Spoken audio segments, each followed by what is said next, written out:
Tahu gak lu kalau otak pecandu pornografi mirip kayak pecandu narkoba? Gua sering dengar kalimat itu, kirain cuma digede-gedein aja, tapi ternyata ada fakta ilmiahnya, guys. Wah, yang bener, Ci. Harusnya kan lebih bahaya narkoba. Bahaya ke tubuh iya, tapi kita lagi ngomongin bagian otaknya aja. Pas orang nonton pornografi, otak ngelepas senyawa namanya dopamin yang ngasih rasa senang.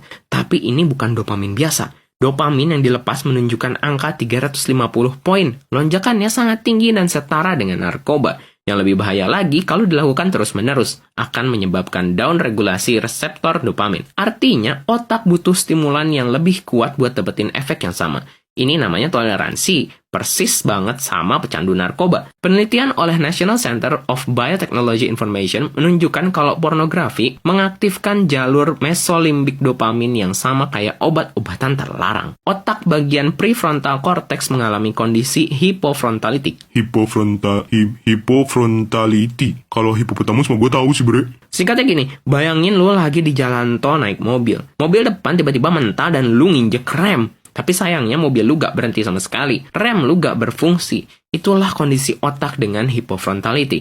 Mereka udah gak bisa ngerem perilaku mereka sendiri. Kalau remnya aja udah rusak, gak mungkin bisa berhenti sih, bre. Di otak ada protein yang namanya delta phosphate. Di saat orang kecanduan sama pornografi, protein ini numpuk terus di otak. Dampaknya bisa bikin kita lebih sensitif sama pornografi, merubah genetik secara permanen, dan membuat otak lebih gampang kambuh. Oh, jadi ini senyawa yang bikin gua... Studi menunjukkan apabila lu bisa bertahan 6-8 minggu, delta phosphate akan menurun dan kecanduan bisa pulih. Jangan diganggu, bre. Hati gua lagi damai. Dr. Valerie Vaughan dari Cambridge University melakukan fMRI pada otak pecandu pornografi dan pecandu kokain. Dari hasil yang ia lihat, tidak ada perbedaan yang terlihat antara keduanya. Pornografi memiliki lonjakan dopamin hingga 350, nikotin di angka 220, dan narkotika 1300. Lah, bukan kata lu pornografi lebih bahaya, bre, daripada narkoba? Kok angkanya berkata lain? Pornografi lebih berbahaya karena faktor aksesibilitas. Coba aja lu scrolling TikTok, buka YouTube, lihat iklan, triggernya banyak dan di mana-mana. Ada mantan pengguna obat-obatan bilang kalau gejala sakau karena porno lebih intens daripada sakau obat-obatan tertentu. Siapa tuh yang bilang?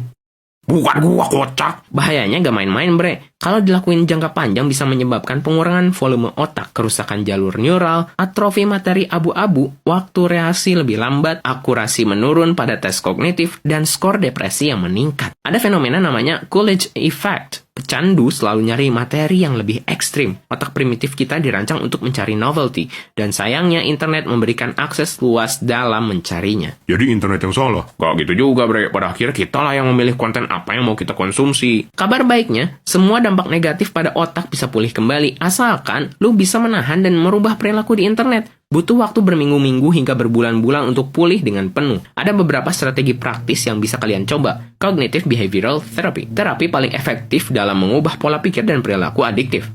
Detox digital. Memblokir dan menjauhi akses pornografi selama 90 hari full untuk mereset level dopamin. Dukungan komunitas. Coba gabung sama teman-teman komunitas lu yang bisa ngebantu kalian buat terlepas dari pornografi. Aktivitas fisik, olahraga bisa meningkatkan level dopamin dengan sehat dan mengurangi craving. Coba deh kalau udah mulai ada tandanya, push up atau jogging keluar rumah buat menekan rasa craving. Rutinitas sehat, kasih waktu tidur yang cukup. Jauhin tuh begadang, isi waktu kalian dengan hal yang produktif. Jangan rebahan doang di kasur sambil nge-YouTube. Tapi kalau rebahan sambil nonton video sekilas puding boleh gak? Boleh banget, bre. Malah dianjurkannya begitu. Kecanduan porno itu bahaya yang nyata, guys. Dampaknya bisa merubah struktur dan fungsi otak layaknya kecanduan narkotika. Tapi dengan terapi dan komitmen yang kuat, lu pasti bisa bertahan dan menghindarinya. Ingat, bre, sembuh dari kecanduan itu perjalanan, bukan tujuan. Dan langkah pertama yang kita bisa ambil adalah menyadari adanya masalah tersebut. Kita, gak usah ngajak-ngajak gitu, lu aja. Kalau kalian gimana? Ayo ngaku siapa yang suka nonton.